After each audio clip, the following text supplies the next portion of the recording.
Many thanks for staying with us. Brain Awareness Week is the global campaign to foster public enthusiasm and support for brain science. The human brain is susceptible to many types of brain issues, ranging from injuries and infections to brain tumors and dementia. Brain research allows us to understand our biology and body functions better, which empowers medical professionals to find ways to prevent or treat issues with the brain, nervous system, and other body problems. Joining me on the news at this time to shed more light on the subject is Dr. Tony Quickie, a physician and cardiologist. Thank you so much for joining us.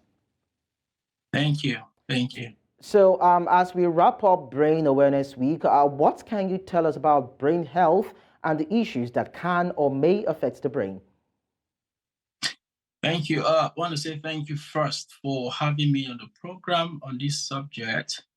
This is a global subject, and I can tell you that all over the world, they are trying to find a way to sort it out.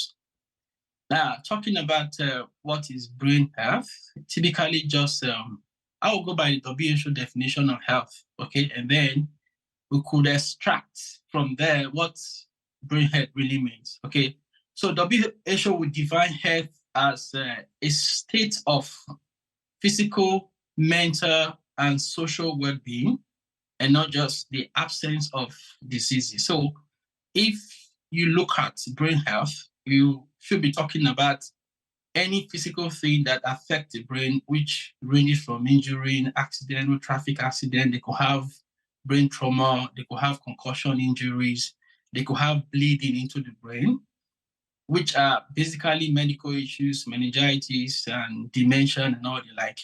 Apart from physical issues, you also have social issues, okay, that also affect the brain. So I would say that there are a lot of them, but the major one really is deprivation.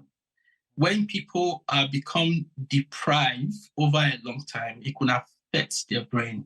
Okay, and these are some of the things we see around the world, especially the Africa continent, which is a major reason why we have to discuss this subject, because social issues, deprivation, wars, hunger, housing problem, water problem, and the likes, they have a way of affecting the brain health. And lastly, the mental issues, psychological issues are a huge problem.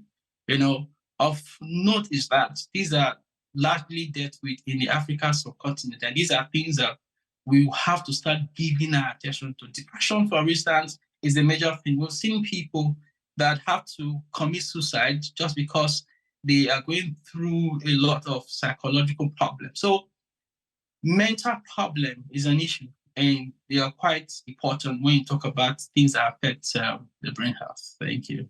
Okay, Dr. Quickie, now one major brain health issue that we have noticed over time in adults as they age is dementia. You mentioned it a while ago, and Alzheimer's disease.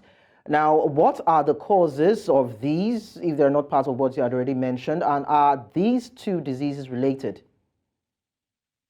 Yeah, so dementia is the umbrella name for any disease condition where an individual have cognitive impairment. So in other words, it could affect their memory, it could affect their language, it could affect their spatial orientation. That's to say that you could see an elderly patient that leaves the house in the morning, but it can't just find its way back to the house later in the day. Okay, so that's what we call they've lost spatial orientation. They can't tell you exactly where they're living. You could have affectation of his executive function. So they are not coherent, not logical, not able to make accurate judgments. So anyone that have any of these, especially after some time, they are referred to as demented people. They have dementia. So dementia can have causes that are reversible, and they have causes that cannot be reversible. So when you have an individual after investigation and you can't say exactly what is responsible for that dementia, you tend to refer to them to have Alzheimer's disease. So Alzheimer's disease is a form of a dementia which occur in aging individual, and we're not sure exactly what is responsible for it. So they are pretty the same, but Okay. Alzheimer's disease is a form of dementia. Okay, so finally, Dr. Kweki, before I let you go, let's talk about how to ensure brain health. Are there diets, lifestyles, behavioral, tendencies or patterns that one can actually employ in order to have a healthy brain? Yes, I must tell you that um, health occur as a result of a lot of changes in our system, including the brain. Okay, and our lifestyle really contributes a lot to our health problem. Now, like I stated earlier on, dementia globally is a major problem, and no one really has been able to deal with issues of dementia, especially when it comes to the Alzheimer's disease, because the cause is not known, so you can't deal with it. So a lot of time, support system, are the things that we'll look into. Now, talking about some of the things you can do to prevent dementia in older age, there are some positive habits that will help you. For instance, fantastic diet is something good. Okay, balanced diet cannot be over discussed.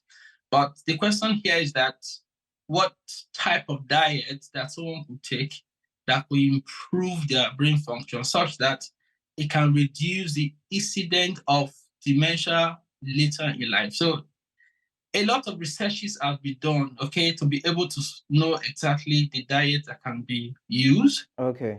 But I must say that no exact diet has been found to be useful in terms of preventing dementia.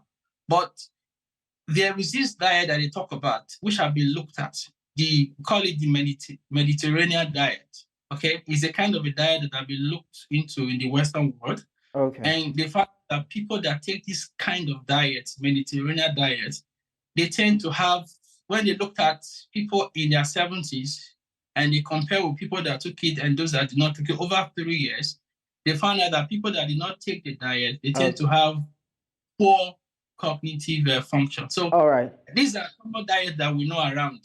Low fat, take a lot of fish, a lot of vegetable, vitamins, vitamin D, vitamin E, and all the okay. like. So Dr. Tony Kweki, I must say this is quite extensive and educative, but then thank you so much for your contribution on the news. thank you.